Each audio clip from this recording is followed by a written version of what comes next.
They all cancel out. So you're not left with any dimension. In other words, no power of m or L, length, or t, time, in your term. So I assume, I haven't actually done it, but if you do that here, you'll get this quantity being dimensionless. Right? So it's just an integer. A number, a real number. It's there's no mention of mass or length or time in this S. Similarly for eta here. So you're translating your terms again. So instead of just dealing with B's the separation between two delta worlds. So you're multiplying by this constant, well, this factor. This factor here. So A alpha squared. So now A alpha squared is this 2m delta over h bar squared. So ys, well, this is just a constant here. Okay. So S is some constant times B, little b. B's the separation. That's why you call it S. S for separation. So S is just some factor times B. And by choosing this value, you get S to be dimensionless. Has no dimensions. No dimension of mass or length or time. MLT. Okay. Now similarly here, instead of dealing with E minus V naught or V naught minus E directly, again go into dimensionless terms. And why do that? Why make it? What's useful about using dimensionless terms? It just makes the mathematics, the calculations much easier. And why is that? Well, you have to do it just to see what happens. It just makes life a lot easier, right? So define this epsilon here as, again, some constant. Is that right?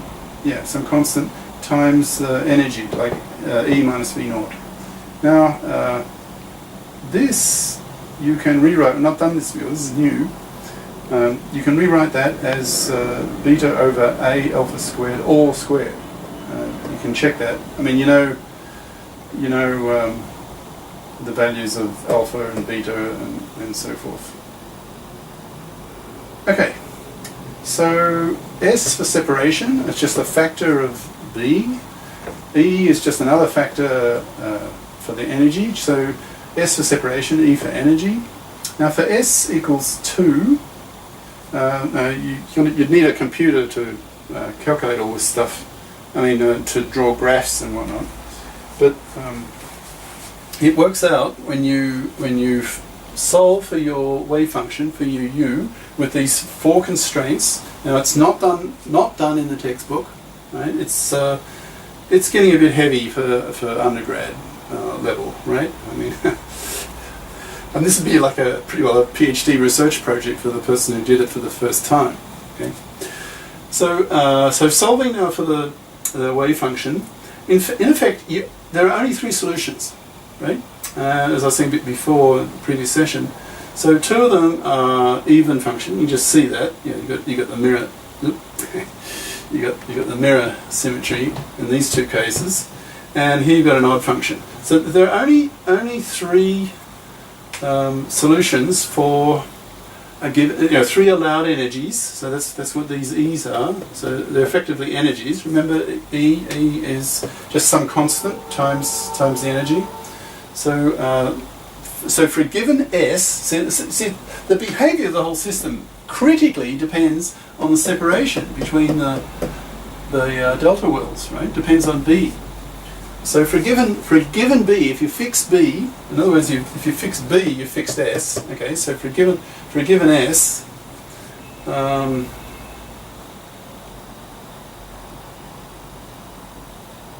not sure if that should be B or S. Let's check. Should that be B or S? Distance in units of the world separation B, so it's correct. Yeah. So if you actually solve all this stuff and you get your wave function U, you will see that there are only 3 possible solutions, functions, and hence eigenvalues. In other words, the energy. And remember, this whole stuff we're assuming non-degeneracy, right? So then you have a one-to-one mapping between the wave function and the allowed energy. So each wave function has an allowed energy, and for this case, when you solve these you solve all these equations, you get three possible U's, wave functions with these energies for a given B. Okay, in other words, for a given S. Okay, doke. Now, so you have those equations. Now, if you vary your, let's see, what are we doing here? So if you vary your S, so this along this axis, it's in units of h bar squared over 2m delta.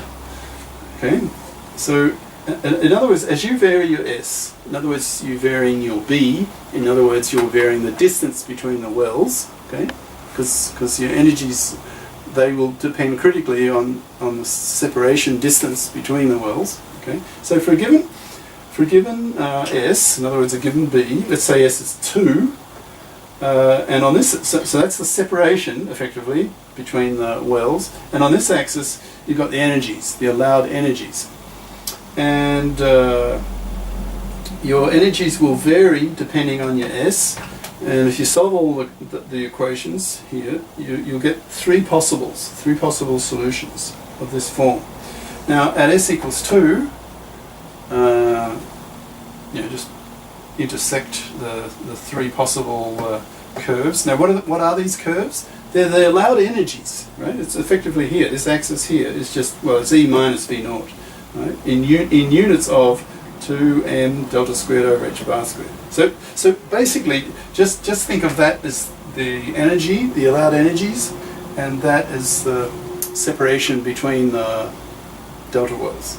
So as the energies separate, so what am I saying? Sorry, as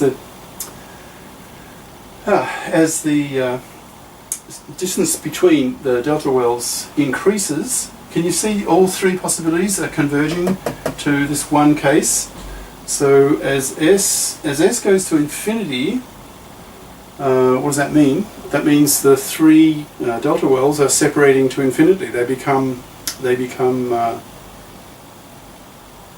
independent, effectively. So you just end up with one solution.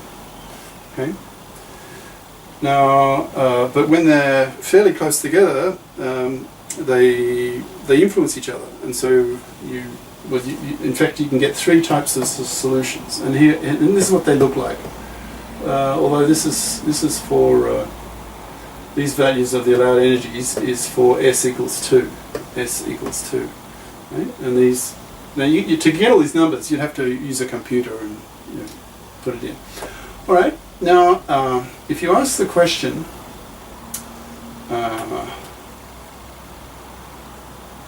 where did these three graphs come from, these three curves? Obviously there's a relationship between the energy and S, right? So, well, here you're solving for S in terms of E. Okay. Now, for the odd parity case, that'd be this one, then your S, now these equations, I put it here, tough homework exercise if you're inclined to do it. If you like an intellectual challenge, solve all this stuff and see if you can get S in terms of E. And here's the formula for the odd parity case. In other words, this one. Okay. And the allowed energy, E epsilon here, it ranges between, it's got to be less than 0 and greater than -1. Otherwise, this is not defined. Okay. Now for the even parity, you'll get two solutions, and that's a consequence of the fact that you've got a square here. So you could have this being negative, like if this is greater than 1, then you get a negative quantity, but you're squaring it. So there's two sets of solutions for this, and that corresponds to the two even cases.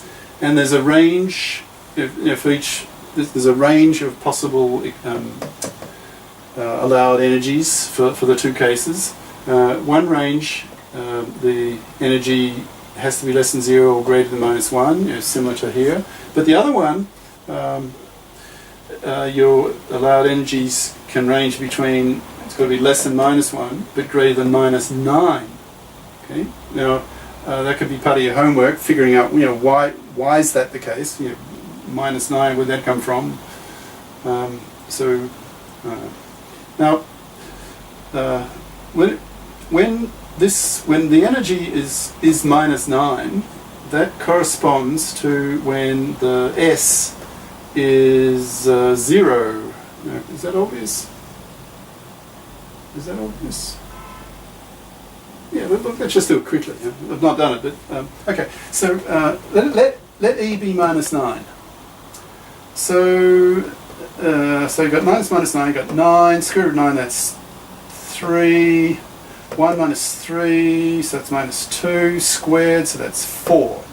So you get 4 up here, okay? -9, so that's 9, square root of that's 3, plus 4, so you get 4 over 4, so that's 1. The logarithm of 1 is 0, and hence S is 0. Okay. Real-time thinking. Well, I assume something similar for now. When epsilon here is equal to -1, that corresponds to a separation, to an S that's infinite. So the three delta wells are infinitely far apart, and I assume that just falls out of the math pretty easily as well. Okay, so when S is 0, that means your three wells, well, they just coincide, right? There's just one well. So then there'll just be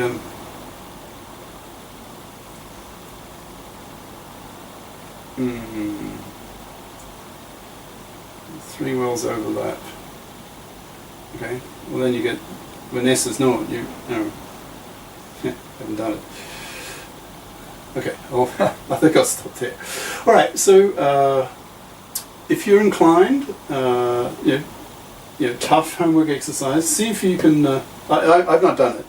See if you can try getting these two, or in fact 3 solutions, and deducing why there can only be 3 solutions, which is sort of interesting.